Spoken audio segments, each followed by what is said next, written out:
Since it first released in 2014, I've had a love-hate relationship with Destiny. At its best, it gave me thrilling co-op strikes and multiplayer raids. It also felt better than most shooters I had played, with such fluid aiming and satisfying gunplay that those games just felt off in hindsight. But for me, and many others, there was also a dark side to Destiny, a side with pointless missions and wasted playtime, frustrating loot drops, and constant disappointment. The Taken King expansion somewhat rectified these problems with a revamped progression system, but the late game still lacked enough variety and reward to make it feel like the hours we poured into it were well spent. With Destiny 2, developer Bungie yet again made strides in some areas while digressing in others. Early game loot was parsed out at a better pace, structured around a wider variety of quests than its predecessor had. But still, the RNG cloud hung over everything. Faction rallies infuriated players. Iron Banner events never guaranteed the items you wanted. As was always the case, loot drops were more a product of random numbers and what felt like luck. Bungie has patched its sequel several times, allowing players to buy the specific items they want, but much of it feels like it's too little too late. The bottom line is, the more I play Destiny, the less assured I am that my time will be worth it. Too much of it feels up to chance. Destiny demands that you spend a lot of time with it, but doesn't guarantee that that time will be a good investment. For me, this paradox recently reached a boiling point. I fell off the Destiny train, so to speak.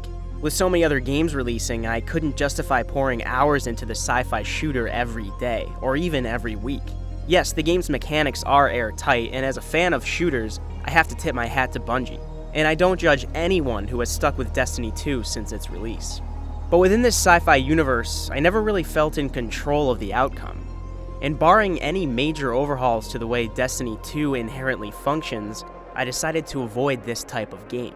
And by this type of game, I'm talking about lifestyle games. The YouTube channel Extra Credits defines these as titles you play more than any other, games you make friends through, games you play on a regular basis over long periods of time. They often have daily chores to accomplish. They can come from any number of genres, from MMORPGs to MOBAs, sports titles to shooters. These are games you keep returning to time and time again, sometimes out of habit. In recent years, we've often seen games less as discrete experiences and more as services. To me, Destiny is the prime example.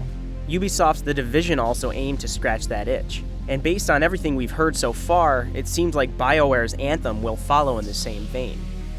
But before all of these games existed, there was Monster Hunter. If you've been playing since the series' beginning in 2004, then you know how much of a lifestyle game each Monster Hunter entry can be. But as someone who only just dove into the franchise with Monster Hunter World, I was astounded to find many of the same characteristics as the aforementioned games, chief among them being Destiny. And what's more, I was taken off guard by just how many things Monster Hunter does better.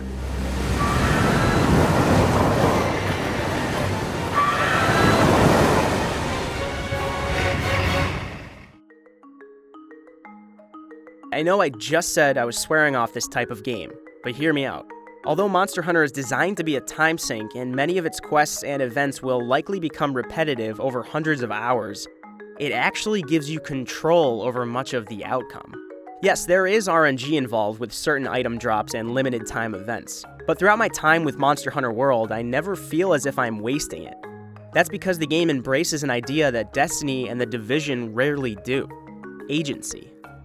For instance, I want to craft the Rathian armor set, so I set out to hunt a Rathian. To complete the set, I need a Rathian spike, an item that sometimes won't drop, and in this case, it didn't. This was bad luck.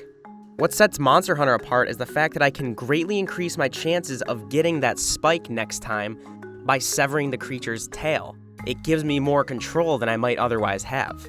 In Destiny, I would have repeated the same strike or raid boss, shooting at it ad nauseum until it died, hoping it would drop the armor piece I needed.